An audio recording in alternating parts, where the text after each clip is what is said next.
USAID შეერთებული შტატების საერთაშორისო განვითარების სააგენტო. ცნობისათვის ეს გახლავთ სამთავრობო ორგანიზაცია, რომელიც 60 წლის წინ იმისთვის შეიქმნა, რომ დახმარება გაეწია გაჭირვებული ქვეყნებისთვის. იქნებოდა ეს ბუნებრივი კატასტროფების, დემოკრატიული რყევების, ან უკიდურესი სიღარიბის გამო დაზარალებული სახელმწიფოები.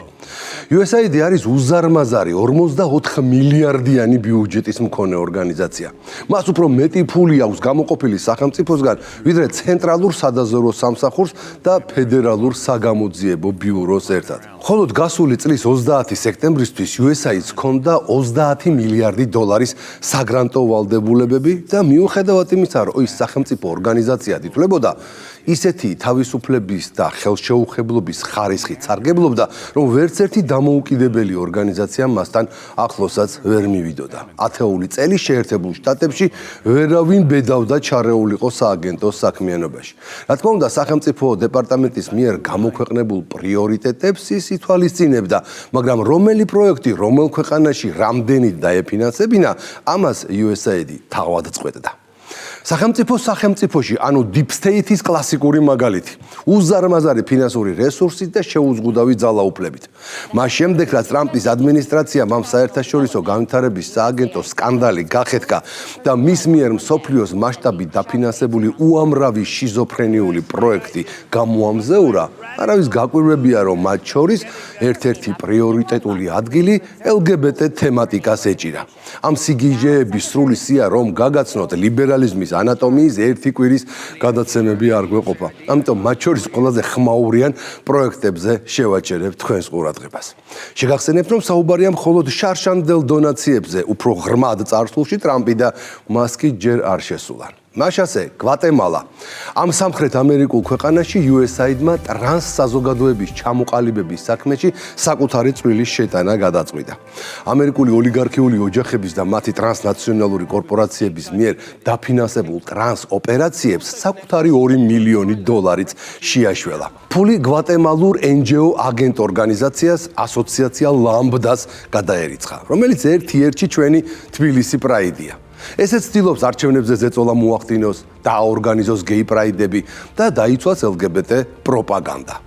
ერთადერთი რითაც გვატემალელი ლიბერასტები ქართველ კოლეგებს უსწრებენ ტრანს ოპერაციებია, რომელიც საქართველოში აკრძალულია. 1,5 მილიონი დოლარი სერბეთს ჰომოსექსუალებისა და ტრანსგენდერების დასაქმებისთვის, ანუ სამსახურში აყვანისას პრივილეგიების მინიჭების და სასათბურე პირობების შექმნისთვის. 10 მილიონი დოლარი გადარიცხეს ერაყში პროექტისთვის სეზამის ქუჩა.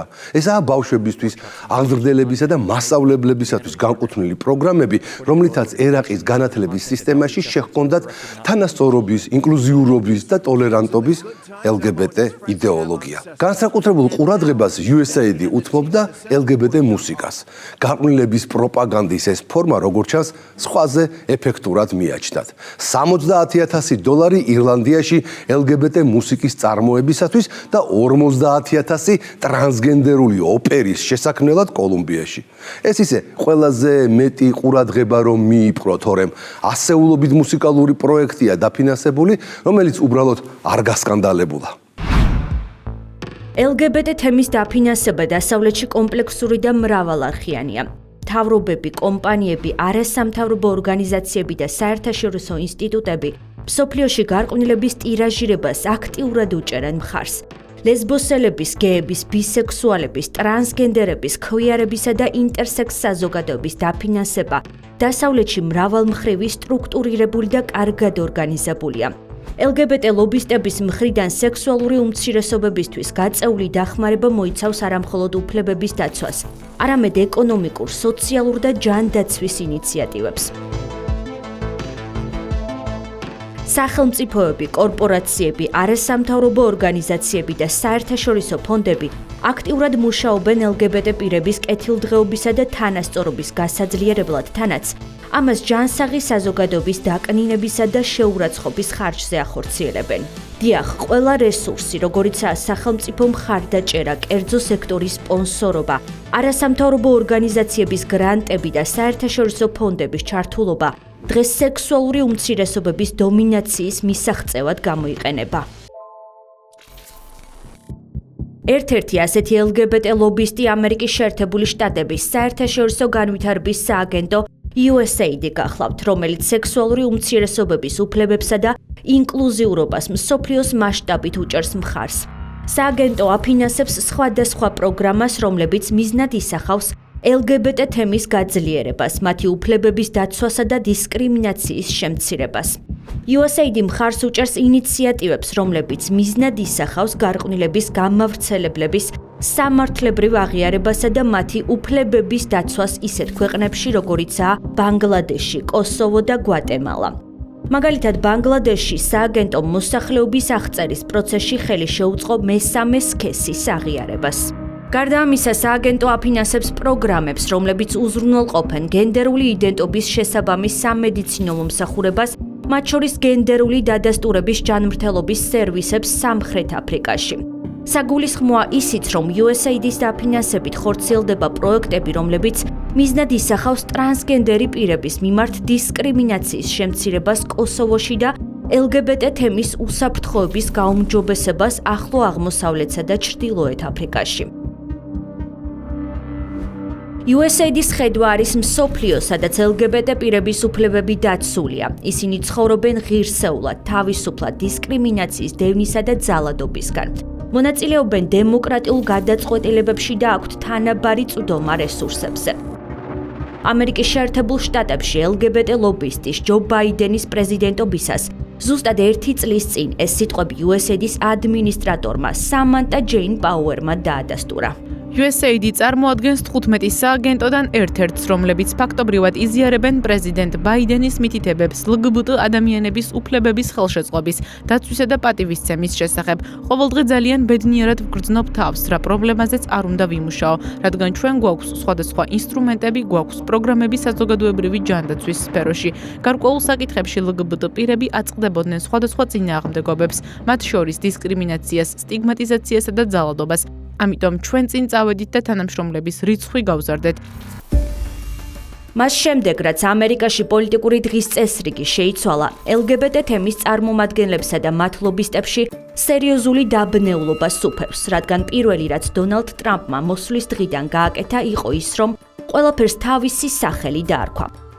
Only 2 genders, male and female. ახლა კი LGBT დღის წესრიგის გამტარი უმსხვილესი ამერიკული ორგანიზაციაც ამხილა. ქვეყანაში USAID-ის მიერ სექსუალური უმცირესობების მხარდაჭერის პროგრამები კრიტიკის ობიექტი გახდა.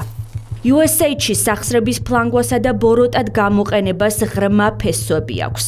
ამ სათაურით თეთრი სახლი ამერიკის შეერთებული შტატების საერთაშორისო განვითარების სააგენტოს რამდენიმე პროექტის ხარჯებს აქვეყნებს. როგორც თეთრი სახლის ვებგვერდზე გამოქვეყნებულ განცხადებაშია ნათქვამი, 10 წლეულების განმავლობაში სააგენტო გადასახადის გადამხდელების წინაშე ანგარიშვალდებულებას არ ღვევდა, რადგან უზარმაზარ თანხებს ყოველგვარი ზედამხედველობის გარეშე ანაწილებდა უაზრო და ხშირ შემთხვევაში მავნე პროექტებში, რაც ფესვგადგმული ბიუროკრატების საყვარელი პროექტებია. მთავარი ამერიკული დონორი 44 მილიარდიანი ბიუჯეტის მქონე ორგანიზაცია USAID, რომელიც პასუხისმგებელი იყო საერთაშორისო განვითარების, ჰუმანიტარული დახმარების, მათ შორის ეკონომიკური განვითარებისა და სიღარიბის შემცირებაზე მსოფლიოში, თანხებს არამიზნობრივად, ფაქტობრივად გარყვნილების ტირაჟირებაში ფლანგავდა. თეთრი სახლის მიერ გამოქვეყნებულ ფლანგვისა და სახსრების ბოროტად გამოყენების სიაში ისეთი პროექტებიც ფიგურირებს, როგორიცაა სერბეთის სამუშაო ადგილებსა და ბიზნეს საზოგადოებებში მრავალფეროვნების, თანასწორობისა და ინკლუზიურობის განვითარება, რაშიც $1.5 მილიონ დაიხარჯა. ასევე 70,000 ამერიკული დოლარი იქნა გახარჯული ირლანდიაში მრავალფეროვნების, თანასწორობისა და ინკლუზიურობის მიუზიკლის შექმნისთვის. $47,000 კოლუმბიაში ტრანსგენდერული ოპერისთვის, $32,000 პერუში ტრანსგენდერული კომიქსისთვის, $2 მილიონი კი გვატემალაში სქესის შეცვლისა და LGBT აქტივიზმისთვის. სის დაუსრულებლად გაგრძელება შეიძლება და ეს ყველაფერი 10 წლეულების განმავლობაში ხდებოდა. პრეზიდენტ ტრამპის დროს ფლანგვა, თაღლითობა და სახსრების ბოროტად გამოყენება დაუყოვნებლივ სრულდება. იხილეთ გაფლანგული თანხები და უფლებამოსილების ბოროტად გამოყენება, რომლებიც რამდენიმე წლის განმავლობაში USAID-ში ხდებოდა. აქ წარმოდგენილია გიჟური პრიორიტეტები, რაშიც სააგენტო კოლოსალურ თანხებს ხარჯავდა. მაგალითად, $1.5 ოდენობით თანხა დაიხარჯა სერბეთის სამუშაო ადგილებსა და ბიზნეს საზოგადოებებში მრავალფეროვნების, თანასწორობისა და ინკლუზიურობის განვითარებაში. არ ვიცი თქვენ რას ფიქრობთ, მაგრამ მე როგორც ამერიკელი გადასახადების გადამხდელი არ მინდა რომ ჩემი დოლარები ამ სისულელეში დაიხარჯოს და ვიცი რომ ამერიკელ ხალხსაც არ უნდა ეს. დონალდ ტრამპის ადმინისტრაციამ ამერიკის შეერთებული შტატების საერთაშორისო განვითარების სააგენტოს ბრალი დასდო სახსრების არამიზნობრივ ხარჯვაში. ამჟამად USAID-ის საქმიანობა შეჩერებულია, რაც გამოიხატა სააგენტოს დაფინანსების შეწყვეტასა და თანამშრომლების მასობრივ იძულებით შვებულებაში გაშვებაში. დონალდ ტრამპის მორიგი გადაწყვეტილება USAID-ის პროგრამებს მთელი მსოფლიოს მასშტაბით შეეხო. 10,000-ზე მეტი თანამშრომელიდან სააგენტოში მხოლოდ 294 დარჩა. მიუხედავად იმისა, რომ USAID მრავალი წლის განმავლობაში ხელშეუხებელი ორგანიზაცია იყო, მას შემდეგ რაც ილონ მასკმა მისი ცოდვები გამოამზეურა, ხოლო ტრამპმა საქმიანობა შეუჩერა, USAID-ის გადაყენებული უფროსები ყველანაირად ცდილობენ, რომ ყველა დანაშაული და კორუფცია ბაიდენს და კამალა ჰარის გადააბრალონ. არა, ეჯგარეშია, რომ ეს ორი ფერადი პერსონაჟი აუცილებლად სადღაც იქნებოდა გარეული. დაუშვათ, რომ $100,000, რომლითაც სირიაში ალ-ქაიდას მებრძოლების საკვები პროდუქტი ფინანსდებოდა, ბაიდენის ნებართვით გადაერიცხა. დაუშვათ, რომ $100 მილიონი, რომელიც ავღანეთში სოფლის მეურნეობაზე დაიხარჯა და ყაყაჩოს მოყვანას და კოკაინის წარმოებას მოხმარდა, ესეც პრეზიდენტის დონეზე იყო შეთანხმებული, მაგრამ როგორ დავიჯეროთ, რომ პერუში ტრანსგენდერული კომიქსის დასაფინანსებლად $32,000-იც თეთრ სახლში შეატანხმეს. კვირაში 4-ჯერ ყოველ საღამოს 10 საათზე ყურადღებით დააკვირდით ლიბერალიზმის ანატომიას. მალე გაიხსნება ის ფაილებიც, რომლებიც საქართველოში LGBT პროპაგანდაზე დახარჯულ გრანტებზე მოგვაწვდის ინფორმაციას, ასე რომ არ გამოგრჩეთ. დროებით.